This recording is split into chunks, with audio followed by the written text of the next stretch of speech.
Today's video is brought to you by Orca Torch. Welcome to episode 6 of my dive dry road trip. In today's video, I'm talking about dive lights, different uses, and specifically about the OrcaTorch D511. Vámonos! Welcome to Azul Unlimited. My name is Sarah, and I'm a van-dwelling scuba instructor traveling around the Pacific Northwest with my trusty companion, Abby. On this channel, you'll get scuba tips, dive site breakdowns, and van life adventures. Join each week for new episodes from the road. Today, I'm in Port Townsend, which is a cute, sleepy town in the northern part of Washington. I personally love it here, and I've been using it as my work hub for the last several days. It's also a well-known dive destination around these parts, specifically the dive site Point Hudson. This is an easy location to dive because there's plenty of parking, and the walk down to the water isn't challenging. You do have to pass by a busy coffee shop, so you can expect to have a lot of conversations as you kit up and head out for the dive. The dive site is split into a few general areas. We have this old pier, there's some Metridium fields around here and more around here, and then the new pier.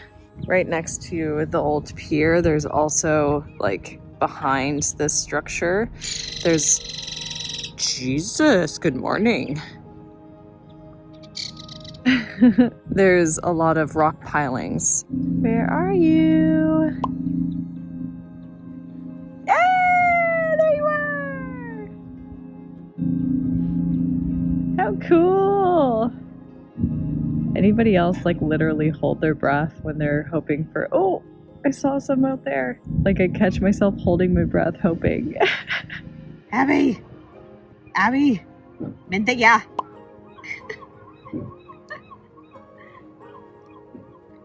So I wanted to share this because I'm checking out this dive site before getting in, and you can see that it's really clear where the protected area is. You can see not very much water movement versus unprotected out there. You can see that little line that's basically, let's see, right there that goes across.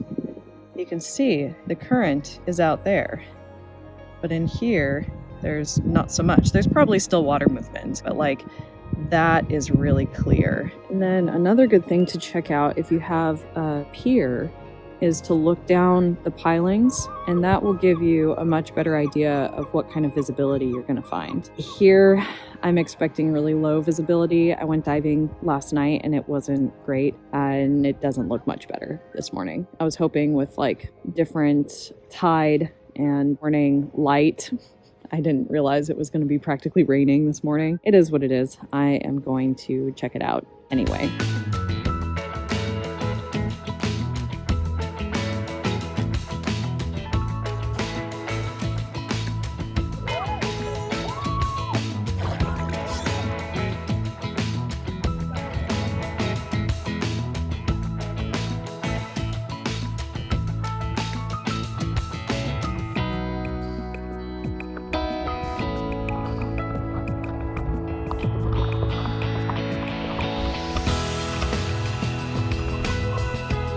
There's plenty to see here, from nudies to giant Pacific octopuses, and the different structures plus the topography make for a really easy underwater navigation.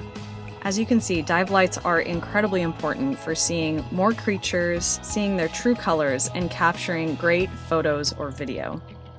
That's why I decided to invest in lights before upgrading my camera system. Having good lights also allows you to explore different types of diving. Lights are a necessity for night diving, cavern, cave, wreck, and technical diving. Some dive sites, like in the Pacific Northwest, are pretty dark even during the day, so having lights will allow you to experience more of the dive site. There are different types of lights for different kinds of diving. You can get a powerful small light just for recreational diving. Then there are the canister lights, or the larger, beefier lights that are used for technical diving, and also mountable lights, or strobes, which are used for underwater videography or photography. There are also useful accessories like colored indicator lights that can help mark buddy teams for night diving, or for marking a reference line for blackwater diving. If you don't know what blackwater diving is, I have a really old video on that, and I'll link that in the description below.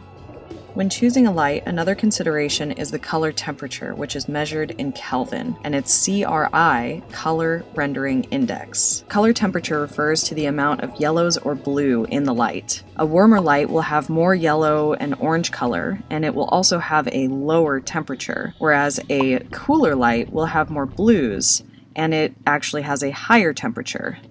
CRI is the light's ability to accurately show real-life color and is rated on a scale of 1 to 100. A higher CRI means that the colors will more closely resemble colors seen in natural daylight. These two metrics are independent, meaning that you could have two different lights with the same color temperature, but different CRI value, and the one with the higher CRI will produce more realistic, vibrant colors underwater. Today, I'm showing off my OrcaTorch D511. If you didn't already know, OrcaTorch makes affordable, well-made scuba diving torches. They have a wide range of lights for every type of diving.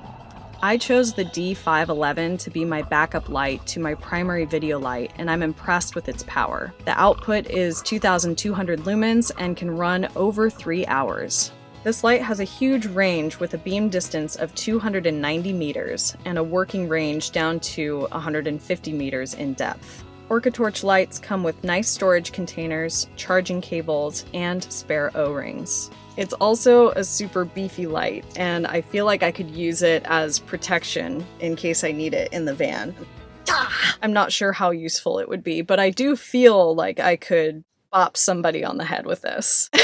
I think about these things sometimes. I'm 99% positive that that's not what OrcaTorch was going for with the design, but that's what my brain went to when I picked it up and felt how sturdy it is.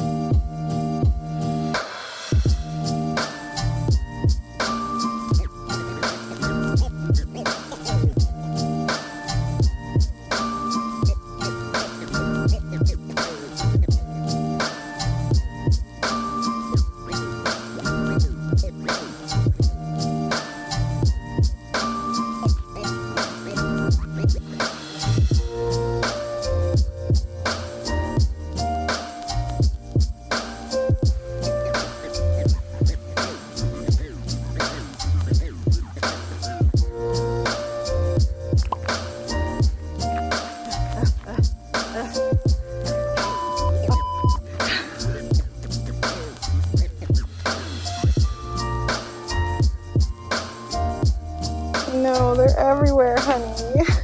I know, baby. I know. I think it's time to hide. That was ridiculous. I swear I'm not making this up, but I can't seem to get them on camera. Where'd they go? Mosquitoes are out too. That's good. Oh, I heard it. Oh, paradise. I am leaving tomorrow.